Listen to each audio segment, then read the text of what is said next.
Good morning, everybody. This is Kim at Uncensored Food, and welcome to my kitchen.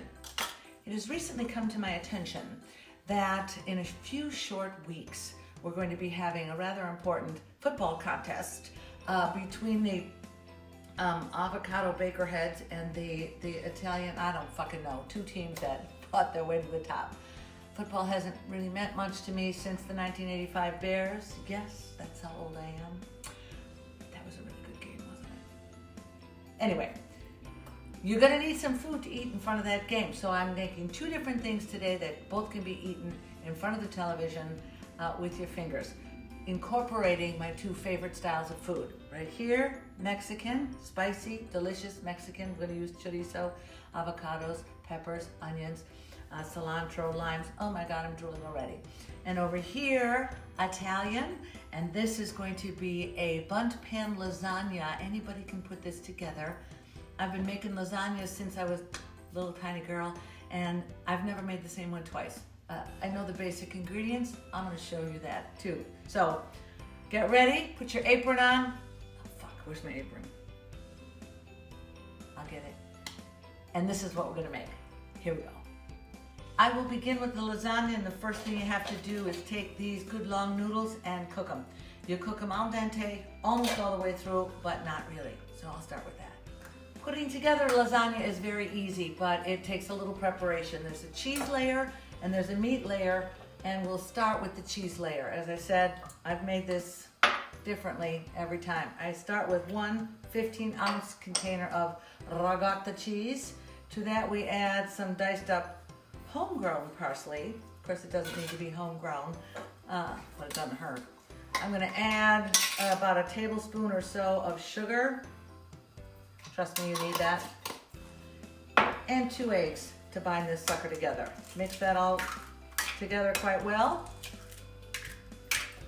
There's your cheese mixture. Salt and pepper if you like, I don't. While you're mixing that up in a frying pan, you fry up some ground beef or sausage or both. You can also use mushrooms, you can use spinach, you can use kind of whatever you like. I was in a ground beefy kind of mood, so that's what we'll do. So we'll cook this and we'll mix this. Stand by. You can use any kind of bottled sugo that you want. Sugo is Italian for gravy, red sauce, meat sauce, whatever. But I'm gonna make a simple one. I always keep plenty of diced fire roasted tomatoes in the house, so I'll throw those in a pot. I will throw in this much. I wish I could tell you how much. Tomato paste in there for flavor and thickness. And I'm gonna dice up some homegrown basil and put that in along with garlic, diced garlic or garlic powder, it doesn't matter, but you need a lot of it. So I'll make my own little sauce that way. Oops, and oregano. You need plenty of oregano in there. And almost forgot. When the hamburger is cooked, drain off the excess liquid, add some powdered garlic, add some oregano to this, and as soon as that sauce over there is done cooking, it's going in as well. Okay, my cheese mixture is done, but I'm gonna add a handful or two of mozzarella, shredded mozzarella to that to help bind it together. And then that is ready to go. My sauce is ready, so I'm gonna put that in the hamburger, most of it, not all of it. And then we're ready to put it together. Cool. So this little beauty begins with the al dente cooked noodles, still hot as fuck, draped over the side of your Bundt pan, and then we're gonna start filling.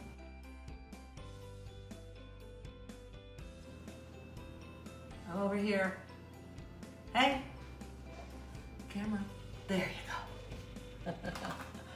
Once that's done, now you put in a layer of meat and sauce, homemade sauce in my case, which by the way, I did put it all together. I didn't save any out.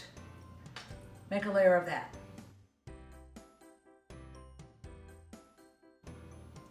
Next, a layer of pasta that's mostly cooked to form a barrier, followed by a layer of this awesome cheese. Slather that sucker on there.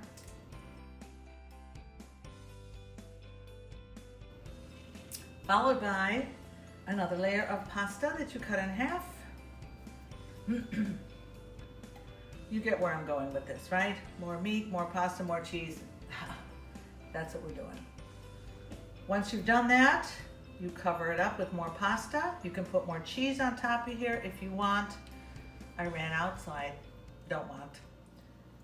And this is going to go into a preheated 375 degree oven for about, well, till it's done. I don't know how long that's going to take. I'm guessing 50 minutes. Boom, boom, boom, boom, boom. Pretty, right? So while that lasagna is in the oven cooking, I'm going to start my Mexican treat, which is also going to be food in the round. And I start by frying up some fresh chorizo. And to that, I'm going to add fresh jalapeno and onions and a nice taco sauce.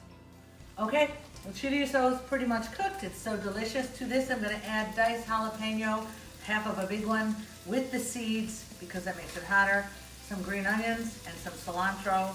Get that in there. Mix it all together with the delicious like taco sauce right here. And this is going to form the center of our delicious little roll-up. Okay, stand by. Do yourselves a favor, kids.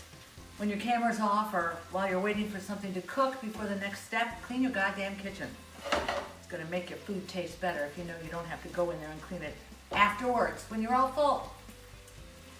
Next step, get a bunch of flour tortillas and cut them in half.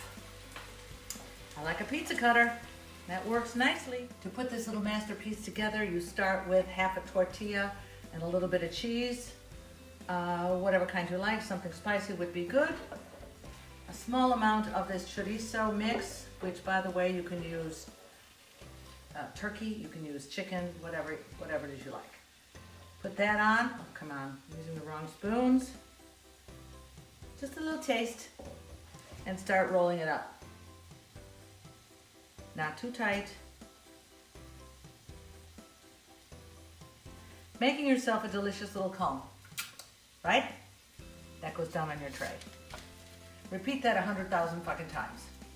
Once you get one layer done, take a little cheese and put it on top. We're making a little glue here. And make another layer.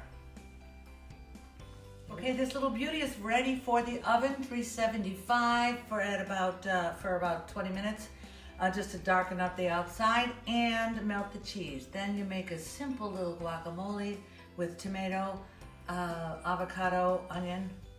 Fuck, that's it. And then we're ready to eat. Guacamole, easiest thing in the world. In here I have 2 ripe avocados.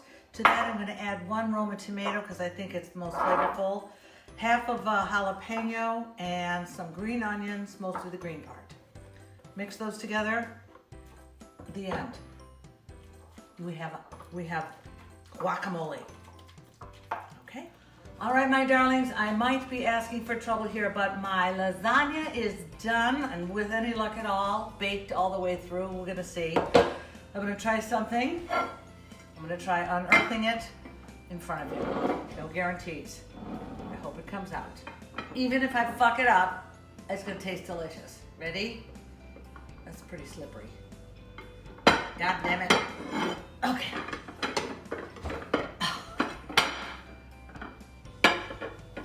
What do you think? Ooh, that may have worked nicely.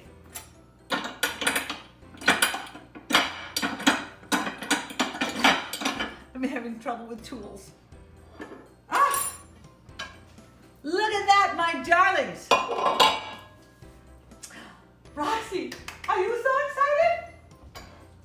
Here we have a perfectly cooked lasagna that when it gets a little cooler, I'm gonna slice it. This worked out beautifully, my darlings. This is gonna get cut with a serrated knife and then you eat it with your fingers or a fork, who gives a shit? It worked. Well, folks, nobody is more surprised than I. Everything came out brilliantly. My Bundt pan lasagna, it's gonna be so good. And my Mexican, I don't know what this is, but it's delicious. I don't know what we're gonna call it. So it comes apart just this easily. Look at that, isn't that beautiful? Dip it in the homemade guacamole, then in the spicy red sauce, and there you go. So this is your football food for the upcoming Super Bowl. Go sports! This is Kim at Uncensored Food and Roxy. Thanks for coming and playing with me today. We're going to the park because we got a lot of food to eat.